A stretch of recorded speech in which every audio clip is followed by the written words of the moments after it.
어느 시골 동네 노인정에서 일어난 일입니다. 거기 노인들 중에 김씨 할머니란 분이 있었는데 유독 이분이 귀가 매우 어두웠습니다. 하루는 김씨 할머니가 노인정에 갔는데 거기서 자기가 가장 제일 싫어하는 이 약국집 송씨 할머니도 와 있더랍니다. 이 송씨 할머니는 여느 때와 똑같이 쭉 자기 자랑을 늘어놓기 시작했습니다. 아이고 우리 아들이 최고급 벤츠 세단을 샀는데 얼마나 좋은지 몰라. 하지만 귀가 어두운 김씨 할머니는 이를 듣고 큰 소리로 핀잔을 줬습니다. 아유 저 할망구는 별것도 아닌 걸로 맨날 자랑질이요. 인자는 하다 안 되니까 배추 세단 산 거 가지고 자랑질하고 자빠졌어. 귀가 어두운 이 김씨 할머니가 벤츠 세단 자동차를 배추 세단이라고 알아들은 거죠. 송씨 할머니가 가만히 있을 리가 없죠. 이 무식한 할머니가 벤츠 세단도 모른다고 큰 소리로 말다툼이 벌어졌습니다. 그때 옆에서 묵묵히 장기를 두고 있던 최고 어르신 왕씨 할아버지가 버럭 소리를 지르면서 이렇게 말했어요. 시끄러 이 할마씨들이 아까부터 왜 자꾸 빤스 3장 가지고 난리들이. 그냥 적당히 귀가 어두워서 일어난 에피소드라지만은 나이가 들어도 마찬가지인 것 같아요. 좀 서로를 이해해주고 보듬어주고 그래서 뭔가 하나가 되어가고 원숙해진다. 이거 참 어려운 일 같습니다. 우리가 살면서 가장 어려운 게 뭔가 한 마음이 되고 하나가 된다라는 것 같아요. 이게 부부 사이에서도 참 어렵지 않습니까? 자식과 부모 사이에서도 이게 어려운 일입니다. 결혼할 때 우리가 정말 사랑해서 결혼을 하고 이 흰머리가 될 때, 팥뿌리가 될 때까지 우리가 100년 해로 하겠다라고 맹세하지만 결혼하면은 제일 먼저 느끼는 게 저 사람이 나하고 정말 다르구나. 오히려 이런 걸 절감할 때가 많다라는 거죠. 어느 분의 이야기입니다. 신혼 초에 남편과 처음으로 크게 다투었다. 남편은 나를 무시했고 나는 신경질을 부리면서 문을 세차게 닫고 들어갔다. 남편은 한바탕 싸움이 지나가고 난 뒤에 다 잊어버렸지만 나는 계속해서 부정적인 생각을 곱씹었다. 이 사람은 나를 진정으로 사랑하지 않아. 그렇게 내 마음은 우리 부부의 관계를 형편없는 쪽으로 몰아가기 시작했다. 그리고 8살이던 어린 아들에게 화를 폭발한 뒤에는 그날 밤 침대에 누워서 나는 부모로서는 자격 미달이야 라고 스스로를 비하했다. 그 어두운 생각이 내 마음속으로 점점 깊이 뿌리를 내리고 창피하지만 나는 늘 이런 종류의 말에 끌려다녔다. 그냥 믿기만 한 게 아니라 아예 그런 믿음과 확신 위에 삶을 짓다 보니까 나는 늘 혼자였고 늘 외로웠고 늘 불행했다. 이게 남 이야기 같지는 않아요. 정말 우리가 믿고 의지하는 사람으로부터 실망감을 느낄 때 그때 우리가 알게 됐죠. 이 사람 나 사랑하지 않나 보다. 우리는 하나가 아닌가 보다. 이런 걸 느끼게 될 때가 우리의 삶 가운데 꽤 많다라는 겁니다. 그러다 보니까 많은 사람들이 사랑하려다가 더 상처 입게 되고 가까이 가려다가 더 아파하기 때문에 오히려 하나 되는 것, 가까이 가는 걸 포기하거나 두려워하는 경우도 얼마나 많은지 모릅니다. 전에도 여러 번 한 이야기인데 한 사람이 추운 겨울밤 넓고 큰 그릇에다가 고슴도치태를 담아서 밖에 내놓았습니다. 영하 20도 혹한 속에 찬바람이 불어옵니다. 부들부들 떨던 고슴도치들이 한 마리, 두 마리 몰려들기 시작합니다. 처음엔 따뜻해지는 것처럼 보였죠. 그러나 저마다의 가시가 상대방을 찌르기 시작합니다. 아파하고 피가 나죠.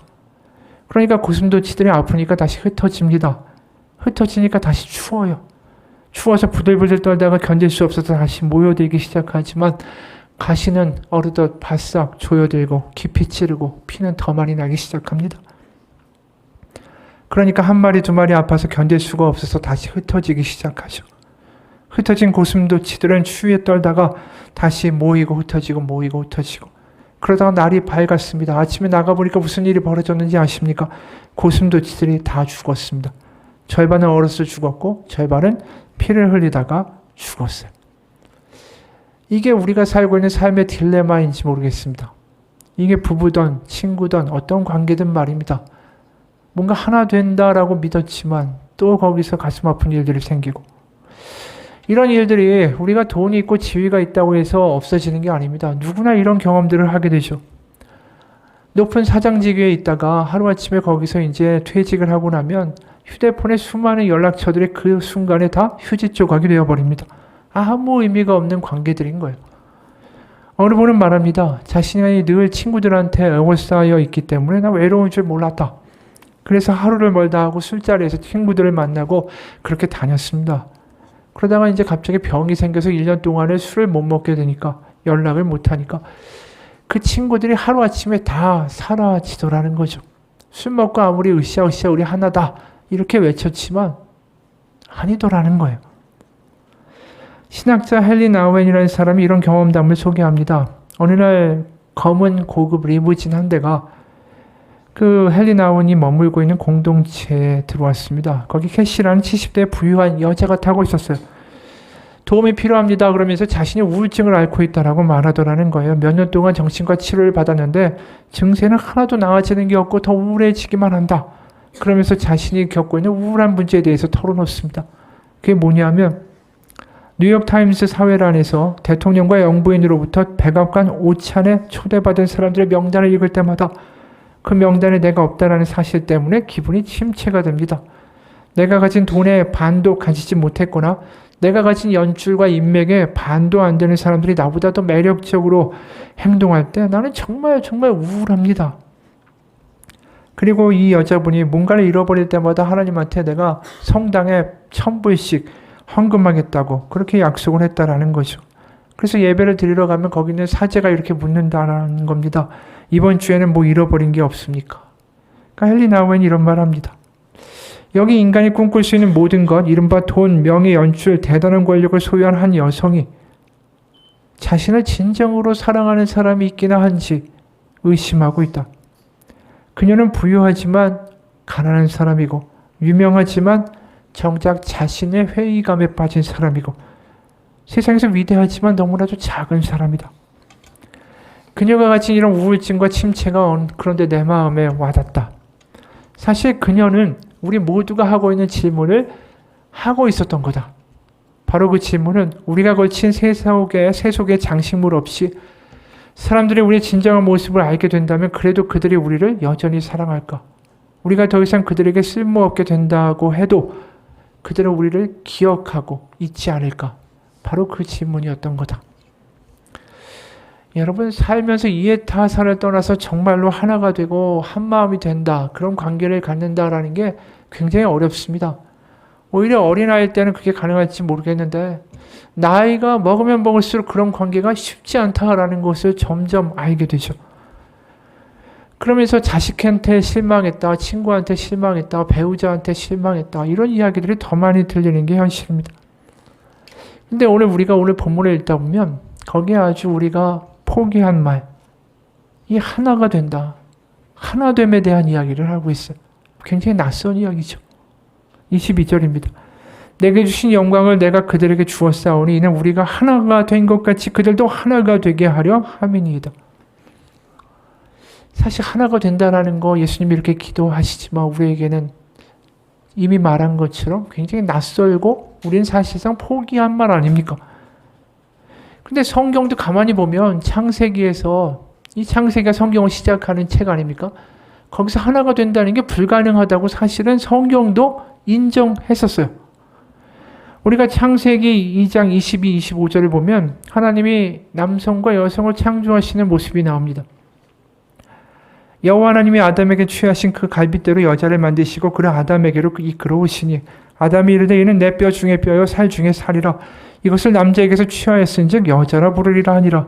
이러므로 남자가 부모를 떠나 그의 아내와 합하여 둘이 한 몸을 이룰지로다. 아담과 그의 아내 두 사람이 벌거벗었으나 부끄러워하지 아니하니라. 여기에 뭐라고 말합니까? 부부는 둘이 하나다. 심지어 여성은 남성의 갈빗대로 만들었다. 그러면서 서로 벌거벗었으나 부끄러워하지 않는 관계고 정말 하나다. 한 몸이다. 이렇게 만들어졌다. 창조됐다. 이렇게 이야기하죠.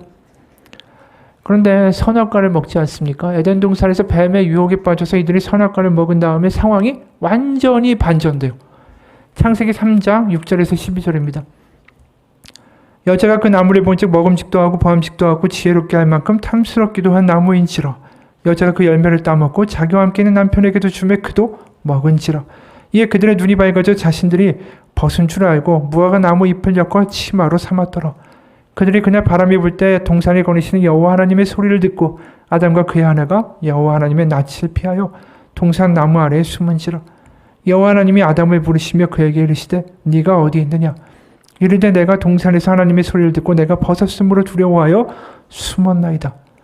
이르시되 누가 너의 벗었음을 네게 알렸느냐? 내가 너에게 먹지 말라 명한 그 나무 열매를 네가 먹었느냐? 아담이 이르되 하나님이 주셔서 나와 함께 있게 하신 여자 그가 그 나무 열매를 내게 주므로 내가 먹었나이다. 선악과를 먹고 나서 완전히 돌변하죠. 옷을 만들어 입고는 바로 하는 게 뭐죠? 남 탓하는 거예요. 하나님이 나한테 주신 저 여자가 모든 이 사단에, 이 발단에 있다고, 저 여자 탓이라고, 저 여자가 꼬임을 받아서 나한테 먹게 했으니까 내 탓이 아니라고. 사실 아담도 선악과를 먹으면 반드시 죽으리라 하신 하나님의 말씀을 기억할 거예요. 그래서 자신이 죽게 됐으니까 아내의 탓으로 돌리는 거죠. 그러면서 사실 이렇게 말한 거예요. 난 안 죽이셔도 되고요. 모든 일을 일으킨 저 여자만 죽이시면 됩니다. 이렇게 말한 거라는 거죠. 이 말을 들을 때 하와의 마음속에 뭐가 생각이 들었을까요? 저 인간은 영원히 나하고 하나가 될 수 없는 인간이다. 이런 생각 들지 않았을까요? 창세기에서 우리는 뭘 보게 되냐면 죄가 들어오고 나서 애초 당시에 하나가 된다라는 걸 글러먹었구나. 우리는 그것을 알게 된다라는 거죠. 세상에 죄가 들어오고 나서 선악과를 먹고 나서 나타나는 첫 번째 증상, 가장 두드러진 그 모습이 하나가 되는 게 불가능하다라는 거예요. 다 나를 지키는 싸움을 해야 되고 각자 도생의 인생을 사는 게 당연한 거다. 그 누구도 내가 널 위해서 죽어줄게 이런 말 하지 않는 세상이 된 거죠. 그런데 지금 예수님이 그런 세상의 모습과 반대되는 이야기, 하나가 된다는 이야기를 다시 꺼내신 거예요. 그 21절이에요. 아버지여 아버지께서 내 안에 내가 아버지 안에 있는 것 같이 그들도 다 하나가 되어 우리 안에 있게 하사 세상으로 아버지께서 나를 보내신 것을 믿게 하옵소서. 사실 하나가 되게 해달라는 이 기도를 하시는 예수님의 모습이 우리에겐 낯설기도 하고 사실은 충격적으로 받아들여져야 돼요. 하나가 되는 것을 예수님이 이루고자 하셨다고? 우리는 사실 예수님이 이 땅에 오신 이유가 우리의 죄를 사하시고 우리가 죽으면 천국에 들어갈 수 있는 입장권을 주기 위하여 우리에게 오셨다. 이렇게 늘 교리적으로 배웁니다. 근데 예수님이 정작 이루고자 하신 게 뭐라고요? 하나 되게 하옵소서. 하나 되게 하는 일을 이루고자 하셨다라는 거예요. 근데 사실 이 기도를 하실 때 예수님의 상황이 얼마나 끔찍했는지 모릅니다. 이제 몇 시간만 있으면 예수님은 십자가에 못 박혀 죽으셔야 되는 거예요. 그리고 게다가 최후의 만찬과 세족식을 하시면서 예수님이 이런 말씀도 제자들에게 던지신 상황이에요. 요한복음 13장 21절. 예수께서 이 말씀을 하시고 심령이 괴로워 증언하여 이르시되 내가 진실로 진실로 너에게 이르노니 너희 중 하나가 나를 팔리라 하시니. 지금 분명히 누가 나를 팔 것이다 이런 이야기를 하시는 상황이죠. 죽음이 지금 거의 코앞까지 왔어요. 그러니까 제자들은 이 이야기를 듣고 어떤 상황입니까? 누가 예수님을 팔아? 누가 배신자지? 한 인간이 배신을 하면 우리가 이제 예수님이 왕이 되시면 그 높은 보좌 옆에 앉겠다라는 꿈도 다 수포로 돌아가는 건가? 예수님 따라온 나는 어떻게 되는 거지? 어떻게 해야 이 일을 막을까? 막 수많은 생각들이 머릿속에 돌겠죠. 어떻게 해야 나의 이익을 지킬 수 있을까? 각자 도생의 어떤 계획들이 다 머릿속에서 돌아가고 있을 거예요. 그런데 저런 사람들을 보면서 예수님이 기도하신 거예요. 세족식과 최후의 만찬 이후에 하나가 되게 해달라고. 이 황당하지 않습니까? 이들이 하나가 될 만한 싹수가 있는 사람들입니까? 아니죠. 게다가 이 제자들이 지금까지 따라오면서 얼마나 많이 싸웠는지 몰라요. 그 싸움의 이유는 하나뿐입니다. 예수님이 보좌에 오르시면 내가 더 높은 데 앉겠다라는 거죠. 마가복음 9장 34절을 보면 이들이 집에서만 싸운 게 아니라 길바닥에서도 싸웠다 이렇게 기록합니다. 그들이 잠잠하니 이는 길에서 서로 누가 크냐 하고 쟁론하였습니다. 안에서만 싸운 게 아니라 길바닥에서도 서로 내가 더 높은 자리에 앉겠다고 싸웠다라는 거예요. 그리고 최후의 만찬 딱 끝났잖아요. 최후의 만찬 이후에 예수님이 이 기도하시죠. 오늘 기도 우리가 읽은 본문에 그 기도하시는 와중에도 이들이 뭘 했냐면 누가복음 22장 24절 또 그들 사이에 그중 누가 크냐 하는 다툼이 난지라. 예수님이 이 기도하실 때 그들은 싸우고 있었어요. 그런데 이들이 하나가 되게 해달라고 기도하신다라는 거죠. 사실 제자들의 모습을 보면 아담과 하와, 선악과를 따먹은 아담과 하와와 똑같은 모습을 보여줘요. 하나 되면 불가능하다라는 것을 완전히 보여주는 거죠. 예수님을 3년이나 따라다녔는데 3년 따라다녔는데 안 되는 거예요. 하나가 될 만한 싹수나 기미가 전혀 보이지 않습니다. 그럼 제자들뿐이 아니죠. 우리들도 마찬가지예요. 과연 예수님의 기대대로 하나가 될 수 있을까요? 나를 지키는 싸움, 각자 도생의 싸움을 포기할 수가 있을까? 근데 이 예수님이 기도하실 때 그냥 하나가 되게 해달라고만 기도한 게 아니라 그 앞에 어떤 대목이 붙어 있어요. 21, 22절 다시 봅니다. 아버지께서 내 안에 내가 아버지 안에 있는 것 같이 그들도 다 하나가 되어 내게 주신 영광을 내가 그들에게 주었사오니 이는 우리가 하나가 된 것 같이 그들도 하나가 되게 하려 함이니이다. 하나가 되게 해달라고 예수님 기도하실 때 항상 그 앞에 뭐냐면 아버지와 예수님 자신이 하나 된 것처럼 그들이 하나 되게 해달라고 기도하세요. 그러니까 뭐가 있냐면 예수님이 하나님 아버지와 하나가 돼서 그 친밀한 관계에 있는 것처럼 저들도 하나님과 친밀한 관계, 아버지와 자녀의 관계 속으로 완전히 들어갈 수 있도록 하나님 해달라고 기도하신다라는 거죠. 그러니까 그게 이루어질 때 우리의 하나님과 우리의 하나됨뿐 아니라 우리의 모든 주변 이들과의 하나가 될 수 있는 거예요. 하나님 안에서 하나. 그러니까 하나님이 지금 뭘 얘기하시냐면 결국 궁극적으로 우리의 하나됨이, 우리가 서로 하나됨이 이루어지기 위해서 하나님과의 하나가 먼저 돼야 되는데 하나님과의 하나가 되는 데 있어서 우리가 하나님과 하나 되고 싶다고 해서 되는 게 아니라 하나님이 우리를 끌어안아 주셔야만 가능하다는 이야기를 하는 거예요. 그러니까 이 이야기가 좀 복잡할 수 있지만 예수님이 지금 십자가를 지시면서 이 기도를 하신 이유가 뭐냐 하면 우리가 얼마나 엉망입니까? 우리가 정말 얼마나 망가졌습니까? 에덴 동산 이후에 정말 이기적이고 콩가루 같고 엉망이고 이러한 우리가 하나님과 하나가 되는 것은 하나님이 이 더러운 우리를 정말 끌어안아 주시려는 그 마음을 가지고 다가오시는 길밖에 없어요. 우리가 나아져서 하나님께 가서 내가 하나님의 자식이 될 만한 것을 이제 보여줬으니까 하나님 나를 받아주세요가 아니라 하나님의 은혜로 우리를 끌어안아 주셔서 우리가 하나가 아버지와 하나가 되었을 때 그때 우리는 주변 사람들과 하나님 안에서 하나가 될 수 있는 역사들을 만들어갈 수 있다는 거죠. 그래서 중요한 하나됨의 가장 큰 관건은 뭐냐? 하나님이 우리를 안아주셔야만 가능한 거예요. 모든 실마리가 거기서부터 풀려지기 시작하는 거죠. 그래서 하나님이 우리를 다시 회복시키고자 하신 하나님의 열심, 하나님의 사랑, 하나님의 은혜, 그게 지금 예수님을 통해 이제 십자가 앞에서 부활을 통해서 드러날 거예요. 예수님이 하나가 되게 해달라고 기도할 때 그 기도는 결국 뭘 관건으로 하는 거냐 하면 예수님의 십자가를 전제로 하는 기도의 말씀이셨다라는 겁니다. 여러분 생각해 보세요. 어느 신이 그리고 그 아들을 십자가에 못 박아 죽게 할까요? 그리고 어떤 신이 정말 엉망이고 저열한 존재와 하나가 되고 싶다라고 열망할까요? 그런 신은 없습니다. 고대에 아무리 많은 신화를 읽어봐도 신은 저열한 존재를 저주하고 희롱하고 그들을 노동을 시킬 뿐이지 그들과 하나가 되겠다고 그것을 원한다고 말하는 신은 단 한 군데도 없어요.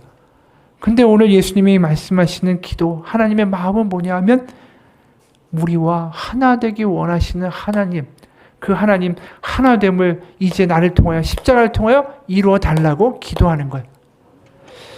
여러분, 우리가 하나님을 아는, 그래서 하나님을 아버지라고 다시 한번 친밀함이 회복돼서 아버지 안에서 살아가기를 원하시는 것을 나보다 하나님이 더 열망하신다라는 게 우리에겐 복음인 겁니다. 우리를 회복시키기 원하시는 거예요. 에덴 동산에서 망가져서 이제 막 남 탓하고 하나 되는 게 다 콩가루가 되어버린 이 세상을 보시면서 그 망가진 세상의 이전으로 원래 창조되었던 모습으로 다시 하나님을 즐거워하고 하나님 때문에 또 걱정하거나 내 안위를 걱정해서 내 생각만 하면서 남을 짓밟는 삶이 아니라 정말 하나님이 내 아버지라 기뻐서 감사해서 감격으로 하나 되어가는 세상을 다시 회복시키고자 하시는 하나님, 그게 예수님이 이 땅에 오신 이유고 그것을 위하여 지금 기도하고 계시다라는 거죠. 여러분, 이들은 결국 십자가를 겪으면서 어떻게 됩니까? 십자가를 겪으면서, 부활을 겪으면서 뭘 경험하냐 하면 자신들이 얼마나 한심한 존재였고 얼마나 이기적인 존재였고 정말 자신들을 예수님의 입장에서 보면 구역질 나는 존재들이었을 거다라는 것을 십자가 이후에 깨달아요. 왜요? 예수님 십자가에 달리시자마자 난 모른다고 도망가고 배신하고 배반하고 그리고 자기 여태까지 어떻게 했습니까? 내가 더 높은 자리에 앉겠다고 그거 가지고 싸웠던 한심한 작자들이었다라는 게 예수님 십자가를 보면서 깨닫게 되는 거예요. 부활하신 예수님이 어떻게 하세요? 그런 한심한 작자들 어떻게 하시죠? 이 저주받을 종자들아, 내가 3년을 가르쳤고 내가 너희들을 그렇게 보살폈는데 너희가 나를 배신하고 도망가느냐, 이렇게 저주하지 않으셨어요. 아무 말 없이 그들을 먹이시고 하신 말이 네가 나를 사랑하느냐, 그 말뿐이었어요. 여러분, 거기서 이 제자들은 알게 돼요. 이야, 하나님이 이런 분이구나. 하나님이 아버지가 되신다는 게 이런 거구나. 하나님이 우리를 끌어안기 위해서, 우리를 살리기 위해서 이 세상의 바닥 십자가라는 곳까지 내려오셔서 그 아들을 보내셔서 우리를 끌어안고 아버지에게로 데리고 가시고자 하시는구나. 나 같은 사람을 받아주시는구나.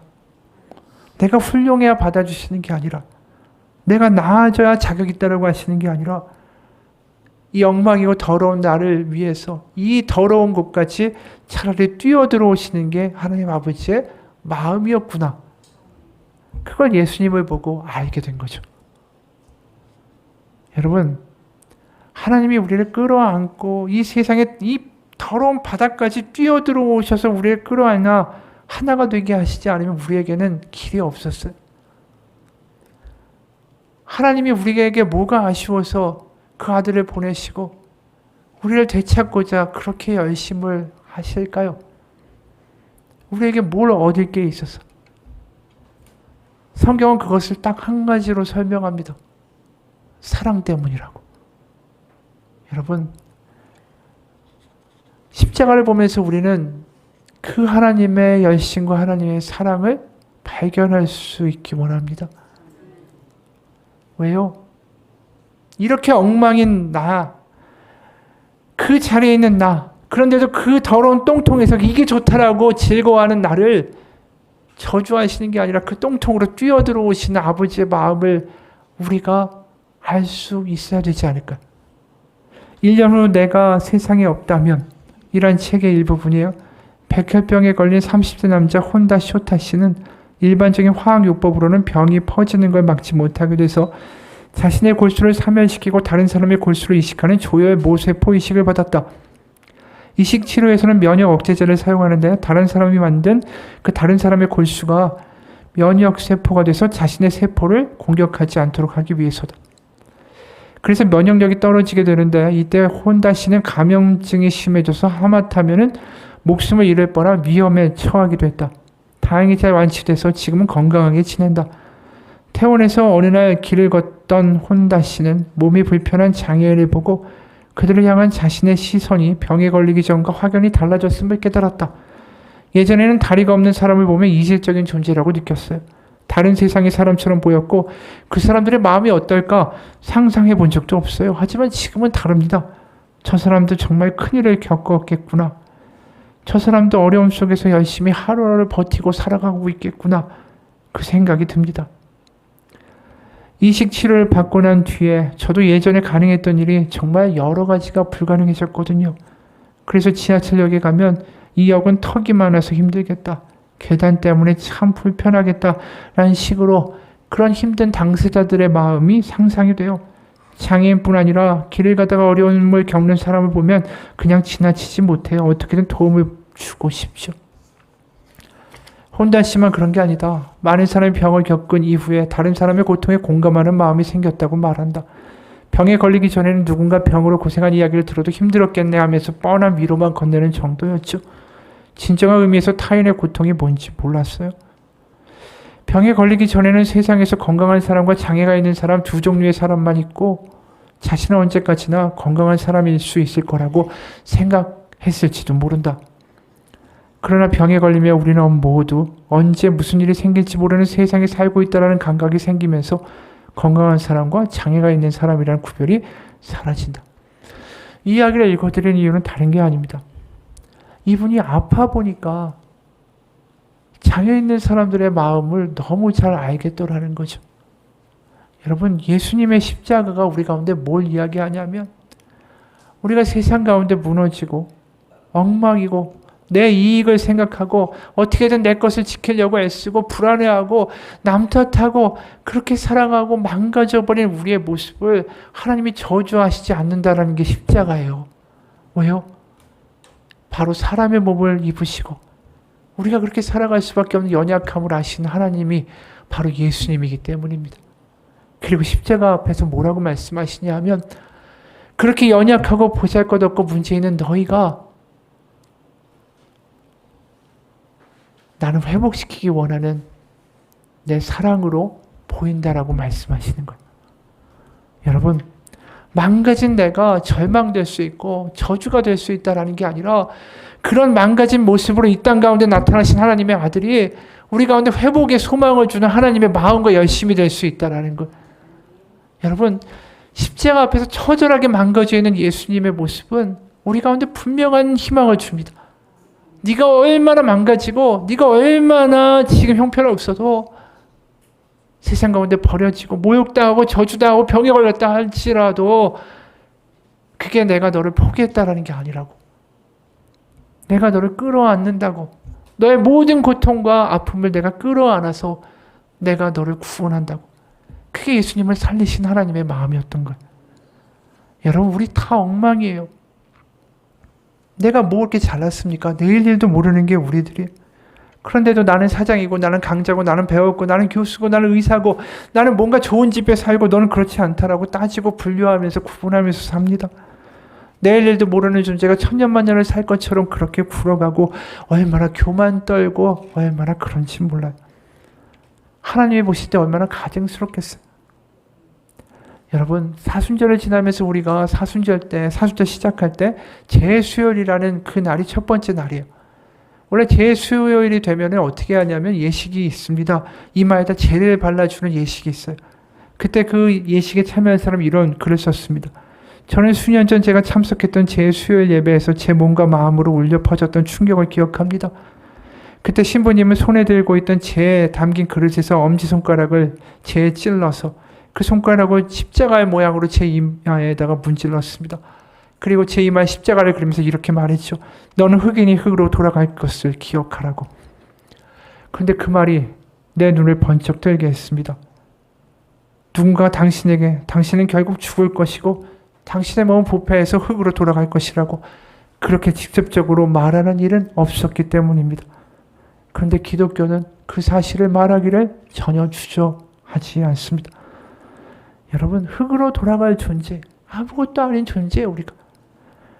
그러면서도 천년만년 살 것처럼 굴고 교만하고 내가 너보다 낫다라고 그럼 사람 무시하고 그러면서 나쁜 말하고 비판하고 저주하는 게 우리입니다. 그런 우리를 다시 끌어안으시겠다고 이 땅까지 오시는 하나님의 아들 예수님. 지금 가증스러운 제자들을 두고 예수님 기도하시는 거 아니에요? 저들 하나 되게 해달라고. 아버지 저들을 끌어안아 달라고. 저들의 아버지가 하나님의 아버지시라는 것을 알게 해달라고. 하나님 아버지의 사랑을 경험하게 해달라고.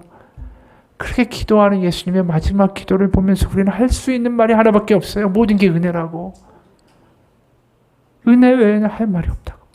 로마서 5장 6절 8절에도 이렇게 말씀합니다. 우리가 아직 연약할 때 기약대로 그리스도께서 경건하지 않은 자를 위하여 죽으셨도다. 의를 위하여 죽는 자가 쉽지 않고 선을 위하여 용감히 죽는 자가 혹이 있거니와 우리가 아직 죄인 되었을 때 그리스도께서 우리를 위하여 죽으심으로 하나님께서 우리에 대한 자기의 사랑을 확증하셨느니라. 여러분, 내가 그 하나님의 마음을 아는 순간, 나를 받아주시는 하나님을 아는 순간, 내가 어떠한 존재인지를 깨닫고 이 연약한 나를 그럼에도 불구하고 끌어안으시는 하나님의 마음을 알게 되는 순간에 우리는 다른 사람을 더 이상 저주하거나 미워할 수 없습니다. 우리가 하나님의 긍휼 안에 들어가면 우리는 다 하나님의 서로의 자녀로 보여지는 긍휼의 삶이 시작되는 것. 우리가 하나 되는 건 내가 하나님과 하나 되면 그 다음부터 주변의 사람들과 하나 될 수 있는 하나님의 은혜가 흘러가기 시작해. 그게 하나님의 나라예요. 있는 자나 없는 자나 가난한 자나 유력자나 배운 자나 못 배운 자나 약한 자나 건강한 자나 다 우리는 하나님의 은혜로 하나님의 자녀가 됐습니다. 라고 말하는 이들이 모인 곳이 하나님의 나라라는 거죠. 한 이야기를 소개합니다. 어느 병원에 있는 4층의 환자들은 한 간호사의 손길을 늘 기다렸습니다. 그 간호사에게는 뭔가 특별한 뭔가가 있었기 때문이죠. 어떻게 보면 그 간호사가 말할 때 환자의 눈을 바라본다든가 의료 차트를 보지 않고도 환자의 이름을 기억한다든가 이런 것일 수도 있습니다. 그런데 그걸 떠나서 어떻게 이 간호사는 그렇게 바쁜 환경 가운데 늘 친절할 수 있었을까? 4층에 있는 환자 중에 그녀가 예전부터 그렇지 않았다, 예전에 달랐다는 사실을 아는 사람은 아무도 없습니다. 그녀도 원래는 과로와 일에 짓눌려서 환자를 그냥 물건처럼 대하던 사람이었습니다. 그러던 그녀가 5년 전 유방암 진단을 받았고 자신도 치료를 받으면서, 물론 무슨 일이 일어날지 일반인들보다 의료적 상식은 많았지만 여전히 자신을 압도하는 두려움과 외로움에 시달려야 됐습니다. 의사는 육체적인 통증을 완화시켜주는 약을 줬지만 그 감정적인 고통과 외로움에 대해서는 전혀 신경 쓰지 않았죠. 그리고 이 간호사가 그 병에서 회복된 후에서 환자를 대하게 된 것은 이전과 매우 많이 달라졌습니다. 환자들은 단지 맹장염에 걸린 사람, 다리가 부러진 사람 그 이상이었습니다. 그들은 자신의 어머니였고 자신의 아버지고 자신의 형제 자매고 자신의 친구가 됐습니다. 이 병을 통해서 이 간호사는 바로 그 환자들이 하나님이 너무나도 사랑하시는 바로 형제 자매 어머니 아버지라는 것을 알게 된 겁니다. 여러분, 우리가 약해지고 하나님의 은혜를 경험하게 되는 순간에 다른 사람이 물건으로 안 보여요. 저 사람의 연약함을 하나님이 아파하시겠구나. 저 사람의 연약함을 하나님 긍휼히 여기시겠구나. 저 사람도 나와 똑같은 연약한 존재구나. 하나님의 은혜가 필요하구나. 이렇게 보여지기 시작한다는 거죠. 여러분, 우리는 다 하나님의 은혜 없이는 살아갈 수 없는 사람들 아닙니까? 그리고 저 사람도 하나님의 은혜가 필요한 사람 아닙니까? 그게 우리가 하나님의 은혜 안에 있다는 존재예요. 증거예요. 내가 하나님 안에 있다는 증거 뭡니까? 다른 사람을 향한 긍휼, 그리고 하나님이 나를 품어주시는 긍휼, 그 은혜에 젖어 사는 사람, 그 사람이 하나님의 은혜를 받았다라는 증거인 거죠. 여러분, 그렇기 때문에 성경에서 분명히 이야기하는 게 뭔지 압니까? 약한 사람들, 힘든 사람들을 멸시하는 사람들, 그 사람들이 심판받을 거라는 이야기를 하는 거예요. 왜요? 하나 되는, 그 하나 되게 하고자 하신 하나님의 마음, 하나님의 열심에 대해서 전혀 관심이 없기 때문이죠. 자신의 이익만 생각하고 여전히 하나님 믿는다고 하지만 하나님한테 뭘 받아먹을까만 생각하는 거짓 믿음이라는 거예요. 그래서 로마서 14장 10절에 이렇게 말씀하죠. 네가 어찌하여 네 형제를 비판하느냐, 어찌하여 네 형제를 업신이 여기느냐, 우리가 다 하나님의 심판대 앞에 서리라. 그것뿐이 아니에요. 영벌과 영생에 취할 사람들을 마태복음 25장에 구분하십니다. 이 사람들은 지옥에 갈 거다. 이 사람들은 천국에 갈 거다. 그럴 때 오직 기준이 뭔지 아십니까? 34절에서 46절의 마태복음 25장. 그때 임금이 그 오른편에 있는 자들에게 이르시되 내 아버지께 복을 받을 자들이여 나와 창세로부터 너희를 위하여 예비된 나라를 상속받으라. 내가 줄일 때에 너희가 먹을 걸 주었고 목마를 때 마시게 하였고 나그네 되었을 때 영접하였고 헐벗었을 때 옷을 입혔고 병들었을 때 돌보았고 옥에 갇혔을 때 와서 보았느니라. 이에 의인들이 대답하여 이르되 주여 우리가 어느 때 주께서 줄이신 것과 것을 보고 음식을 대접하였으며 목마르신 것을 보고 마시게 하였나이까. 어느 때에 나그네 되신 것을 보고 영접하였으며 헐벗으신 것을 보고 옷 입혔나이까.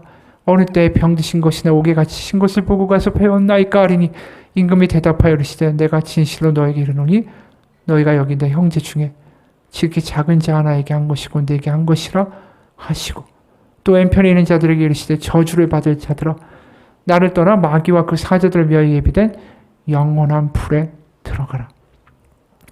여기 영벌에 처하는 사람들이 누구죠? 공동체 안에서 줄이고 병들고 목마르고 헐벗고 또 돌아다니며 복음을 전하다가 핍박당하면서 옥에 갇힌 사람들이었어요. 그 사람들을 외면한 자들이요. 영벌에 가라. 이렇게 말씀하시는 거예요. 왜요? 이 사람들은 하나가 되는 거에 전혀 관심이 없었어요. 예수님의 마지막 그 기도 가운데 하나님의 정말 숨은 뜻과 열망이 드러나잖아요. 이 땅 가운데 십자가와 부활을 이 땅 가운데 허락하신 이유가 하나뿐이죠. 하나됨을 이루는 거. 하나님과 하나 되고 우리가 하나 믿는 자들 가운데 하나가 되는 거. 그게 하나님의 꿈이었던 거예요. 근데 그 꿈을 짓밟아버린 너희요 영벌에 들어가리라 말씀하시는 거예요. 여러분, 우리가 하나님 안에서 하나가 되면, 하나님의 아버지라고 느껴지고 그 긍휼이 경험되면 그 긍휼은 옆으로 흘러나갈 수밖에 없어요. 하나가 될 수밖에 없어요. 우리가 하나에 대하여 무감각해지고 있다는 얘기는 내가 하나님을 잘못 믿고 있다는 반증인 거예요. 하나됨에 대해서 아무 관심이 없어요. 교회가 하나 되게 해달라고, 하나님 우리의 가정이 하나 되게 해달라고, 우리 일터 가운데 하나 되는 역사가 있게 해달라고 기도하지 않고 관심조차 없다면 나는 이기적인 삶을 살고 있는 거예요. 내가 필요할 때마다 하나님 앞에 기도하면서 내가 원하는 것을 받아내는 자판기로 하나님을 여기고 있다는 거예요. 나 같은 존재를 받아주신 하나님에 대하여 하나가 되기 위하여 나를 끌어안기 위하여 이 땅까지 오신 하나님의 은혜와 긍휼이 있으면 우리 공동체 가운데 힘든 이들을 향한 하나님의 긍휼이 나에게도 느껴져야 마땅한 거예요. 여러분, 어느 자매가 우울증을 겪다 이런 고백을 합니다. 이제 수많은 시련과 넘어짐 속에 내가 깨달은 한 가지는 단지 내 눈에 보이지 않는다는 것만으로 하나님이 저 멀리 계시다거나 안 계신다라고 오해하지 않는 것이다. 내가 우울증에 빠진 그 상태가 하나님이 나를 저버리고 심판하셨다, 버리라고 생각하거나 두려워하지 않는다. 설사 내 믿음이 흔들려도 나에겐 하나님의 은혜가 나를 지키신다는 것을 일깨워줄 믿음의 형제와 자매들이 있기 때문이다. 비극은 우리의 믿음이 흔들거리거나 우리가 쓰러진다라는 게 아니다. 진정한 비극은 우리가 스스로 혼자서 그 모든 것을 감당하도록 서로를 방치한다라는 사실이다. 여러분, 교회가 있는 이유가 뭡니까? 하나님의 하나됨의 꿈을 이루어서 하나님께 보여드리는 게 교회가 있는 이유예요. 우리가 잘 먹고 잘 살려고 이곳에 모여서 기도하는 게 아닙니다. 여러분, 우리는 하나됨에 대한 열망과 하나님 주시는 그 긍휼의 마음으로 하나됨을 이루고자 하는 은혜가 우리 가운데 있습니까? 여러분, 우리의 가족이, 우리의 교회가, 우리의 일터가 하나님 가운데 하나 되는 역사가 일어나기 원합니다. 그걸 위하여 기도하길 원합니다. 기도하면 하나님이 더 은혜 주실 거예요. 왜요? 하나 되기 위하여 기도하는 그 기도가 예수님의 기도이기 때문이에요. 그 기도를 하는데 하나님이 어떻게 은혜 주고 응답하시지 않겠어요? 예수님과 같은 마음으로 하나 되기 위하여 기도하는 그 기도가 하나님이 기뻐하시는 기도가 되지 않을까요? 여러분, 그런 사람들이 있는 곳에 하나님의 나라가 번져갑니다. 그런 사람들이 있는 곳에 하나님의 나라와 하나님의 역사가 존재하는 거예요. 마지막 한 이야기로 마칩니다. 창원에 있는 동안에 눈이 부시게라는 드라마를 내가 보게 됐다. 어머니는 늘 다리가 불편한 아들이 걱정돼서 눈이 오는 날이면 아침 일찍 일어나 눈을 쓸었다. 그 사실을 알게 된 아들이 엄마를 붙들고 올 때 드라마를 보면서 나도 엉엉 울었다. 엄마 생각이 나서 눈물이 마구 나왔다. 예전에 엄마의 장례식을 치르고 다음날 딸 희설을 출산했었다. 병원에 그때 찾아온 누나가 봉투 하나를 건넸다. 친손녀의 출산 비용이 부담이 될까봐 엄마가 그동안 나 모르게 돈을 모으셨다는 말도 함께 전해주었다. 그 돈은 엄마의 마지막 선물이었다. 그 이야기를 듣고 나는 한참을 울었다. 아픈 몸을 참으면서도 엄마는 자신보다 늘 어려서부터 병으로 고생하는 내 걱정이 늘 컸다. 명절이나 생일에 자식들로부터 용돈을 받으면 엄마는 그렇게 모아두었다가 내가 입원할 때마다 주고 가셨다. 그러지 말라고 해도 엄마는 늘 그랬다. 엄마의 삶에 정작 엄마 자신은 없었다. 엄마에게는 눈부신 날이 있었을까? 어려서부터 할머니를 따라 노상에서 김밥 장사를 했던 시간, 태어나면서부터 아픈 나 때문에 수년간 병원에서 살아야 했던 시간, 생활비 부담을 덜기 위해 몸이 부서져라 일해야만 했던 시간, 엄마는 평생 고단한 인생을 살았고 노년에는 온갖 질병을 앓았다. 하루는 엄마가 쓰러져 병원에 실려간 적이 있었다. 응급실에서 자녀들조차 못 알아보고 처음 보는 낯선 아이에게 손녀의 이름을 불렀다. 당뇨성 치매로 엄마의 뇌는 이미 많이 망가져 있었다. 진료 시간 내내 횡설수설하는 엄마에게 의사 선생님은 지금 가장 하고 싶은 말 한마디를 쪽지에 적어보라며 건넸다. 엄마는 고민 끝에 한 문장 적으셨다. 나는 평생 주님께 빚진 자입니다. 엄마를 마지막까지 붙잡았던 기억. 어쩌면 엄마 인생의 가장 눈부신 날은 하나님을 만나 자신이 사랑받는 자녀임을 알았을 때가 아니었을까. 이거를 읽으면서 그런 생각을 했습니다. 이 엄마가 버텨올 수 있었던 힘은 하나였구나. 내가 하나님의 딸이라는 그 확신, 그 감격 때문이었구나. 세상에서 볼 때 가진 것 없고 자식도 장애인처럼 태어났고 세상 가운데 부족한 자기를 끌어안으시는 하나님의 은혜, 그걸 기억하고 버틴 삶이었구나. 아들은 회고하는 거죠. 그런 하나님의 마음이 그 가운데 있기 때문에 자신이 병들고 힘들고 지쳐도 늘 가족을 돌보고 아픈 자식을 챙길 수 있었던 은혜가, 사랑이 있었던 것 아닐까라는 거죠. 여러분, 우리 가운데 하나님의 은혜가 임하길 원합니다. 내가 어떤 상황이든 간에 나를 끌어안고자 이 땅 가운데 내려오신 하나님의 십자가의 은혜, 내가 어떤 상황이든 간에 지금도 주님은 나를 끌어안고 내가 하나님의 아들이고 딸이라는 것을 알려주고 싶어 하십니다. 그 은혜를 경험하십시오. 그리고 그 은혜를 힘을 삼아서 주변에 하나님의 긍휼로 하나 되는 역사들을 만들어가는 삶을 살아가십시오. 우리의 기도가 변하기 원합니다. 하나님, 나를 끌어안으시는 하나님, 하나님의 은혜 때문에 오늘도 용서하고 오늘도 하나 되기 위하여 우리의 가족과 아이들과 내 남편과 아내와 우리의 일터와 우리 주변을 위하여 기도합니다. 하나님의 나라가, 하나님의 긍휼이 그들에게도 임하게 하여 주옵소서. 이 기도가 우리의 삶을 바꾸는 기도가 될 것입니다. 같이 기도하겠습니다. 하나님, 어느 순간 우리의 믿음은 시들해져가고 있습니다. 눈앞에 보이는 게 다인 것처럼 느껴지며 살고 있습니다.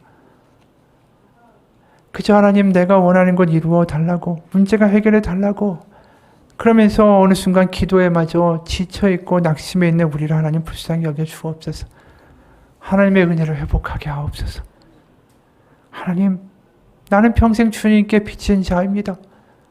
나 같은 사람, 내가 어떤 상황이도 나를 품어 안고 끌어안으신 하나님의 은혜가 나를 살립니다라고 고백할 수 있는, 그래서 하나님과 하나 되는 역사가 우리의 삶 가운데 회복되게 도와주옵소서. 그 은혜로 살겠습니다. 그 은혜로 남편을 사랑하고 아내를 사랑하고 부모님을 받아들이고 아이들을 돌보고 일터에 미워하는 직장 동료들을 끌어안을 수 있는 하나 되는 역사를 만들어가게 하여 주옵소서. 하나님 하나 되게 하여 주옵소서. 하나님과 하나 되게 하시고 우리의 주변과 하나 되어 하나님을 찬양하는 영광의 삶이 되게 하여 주옵소서. 예수님 이름 받들어 기도합니다. 우리 같이 기도하겠습니다.